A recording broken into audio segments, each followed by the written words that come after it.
E Amélia passa para outra categoria de solo, ou categoria de corações. Outra parte caiu em pedregais, onde não havia terra bastante. Vindo o sol, queimou-se e secou-se, porque não tinha raiz. As coisas ocultas ele as desvela em parábolas. Era uma vez. Então Amélia faz um novo agrupamento, de parábolas. Em sua maioria, esse trecho foram retiradas da fase do ministério final de Jerusalém. Ela diz: um homem, pai de família, preparou a terra, plantou-a, circundou-a de um valado e construiu nela um lagar. Edificou uma torre e arrendou-a a trabalhadores.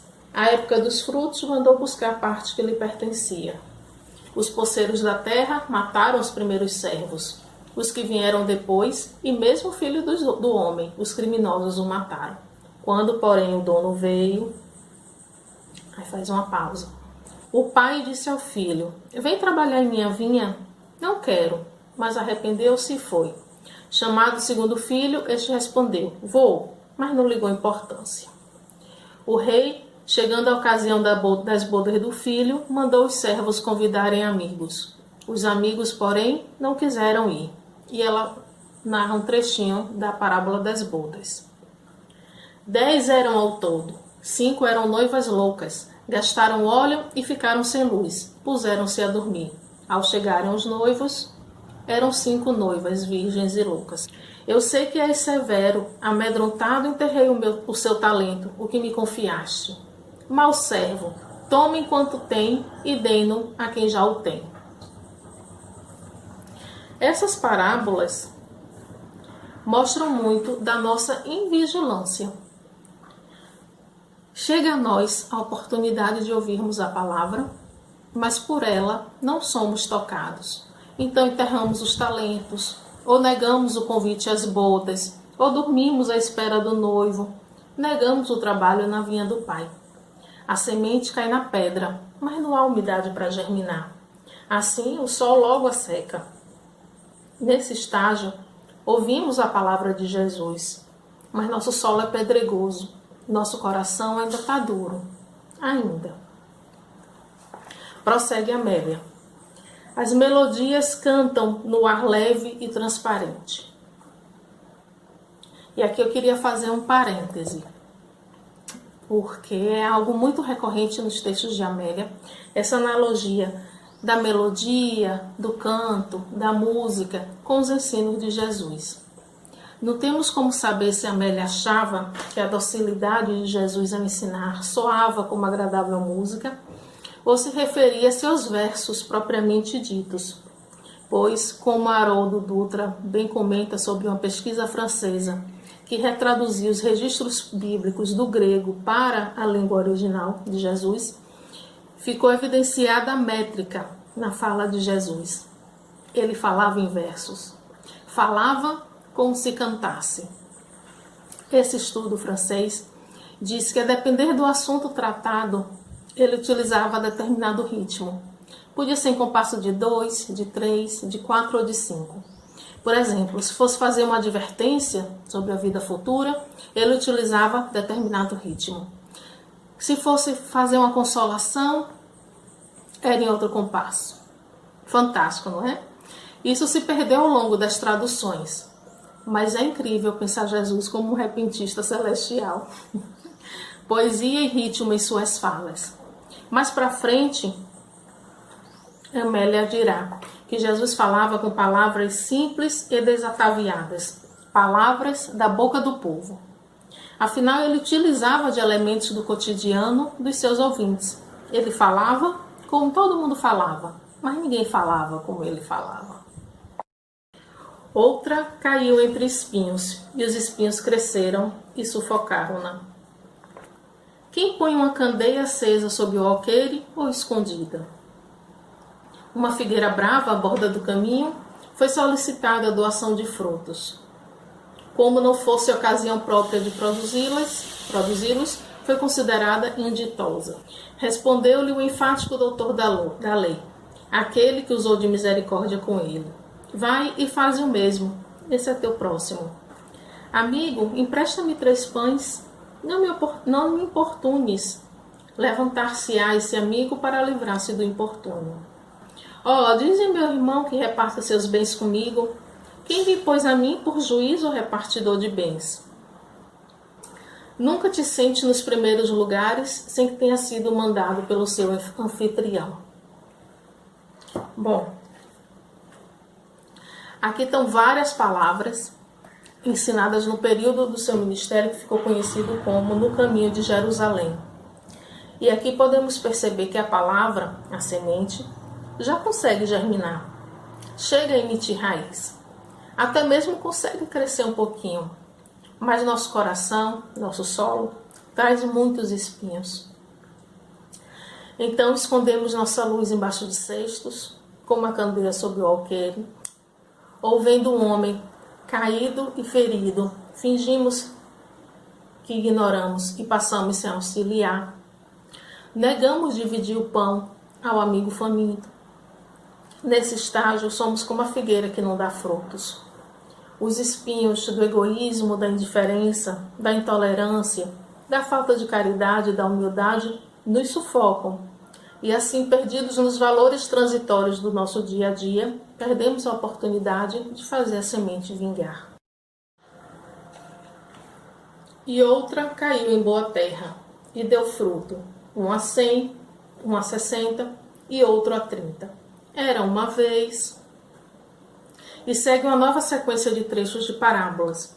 Parábolas pinceladas de todas as fases em que Jesus ensinou, com a maior concentração de passagens do caminho de Jerusalém.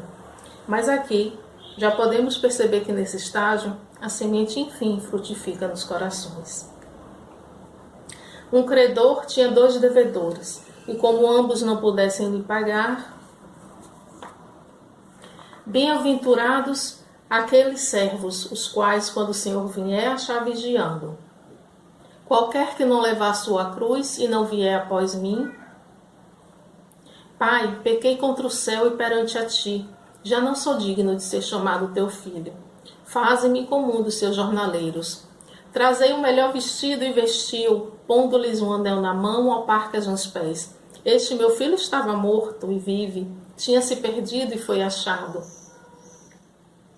E o fariseu dizia: eu pago tributo, sou justo, cumpro com os deveres que a lei prescreve. Mas aquele que está ali, no entanto, o Senhor lhe disse, que é a parábola do fariseu e do publicano, onde tem aquela frase famosa: aquele que se exaltar será humilhado, e quem se humilhar será exaltado.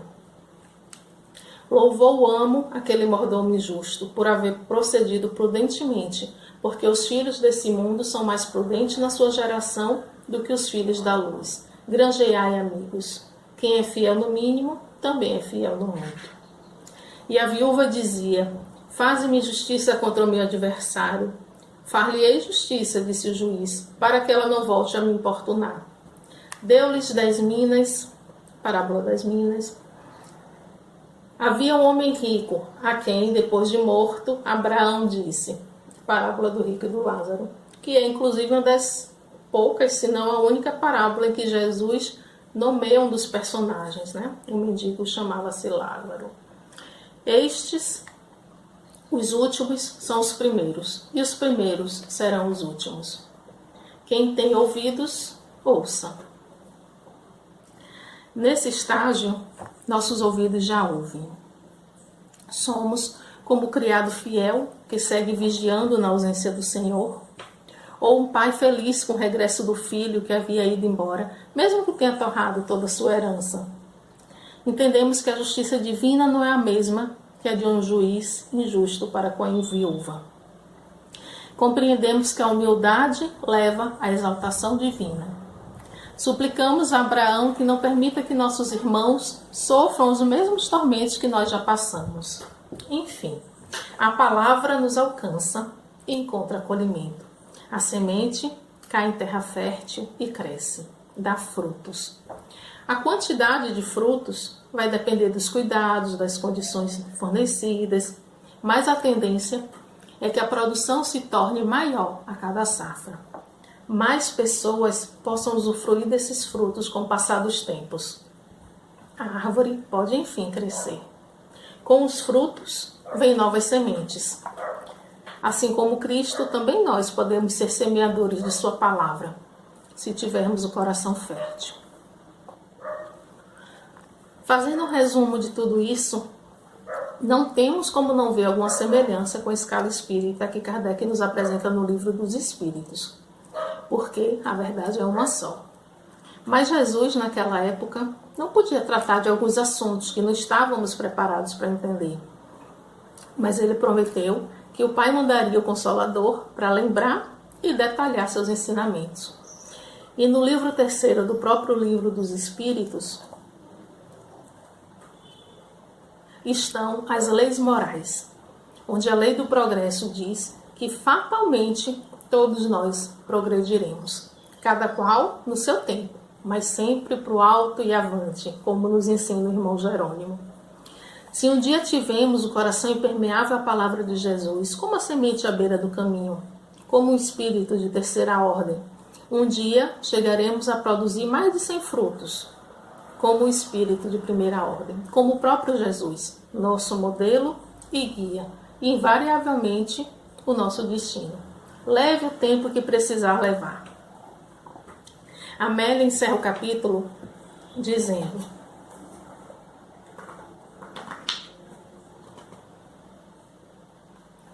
a semente é luz e vida, vida na semente, luz na vida.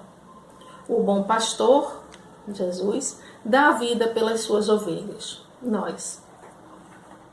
O semeador saiu a semear. Já não é dia, o semeador repousa. O reino dos céus está dentro de vós. Vós sois deuses. Buscai primeiro o reino.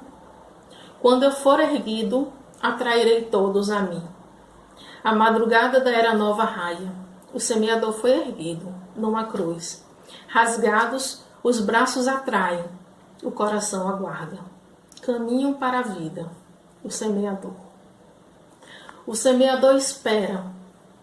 Ele saiu a ensinar por parábolas. E outras caíram em terra fértil e produziram. A semente é a palavra para quem busca a verdade. A verdade é a vida. O semeador saiu a semear. E continua ininterruptamente semeando, não é mesmo? Sem distinção de solos. Sempre semeando. Então cuidemos nós de cultivar o tipo de solo que precisamos ser para receber a semente de Jesus, que não cansa de semear. Semente de luz e vida.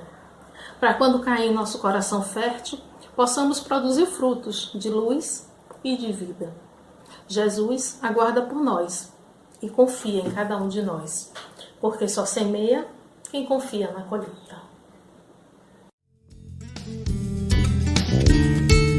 Hoje é o dia de preparar o solo do coração com o que há de melhor, boas ações praticar para no futuro se alimentar de paz. Semear é confiar na colheita. Se você souber plantar. Semear é confiar na colheita. Se você souber plantar. Semear é confiar na colheita.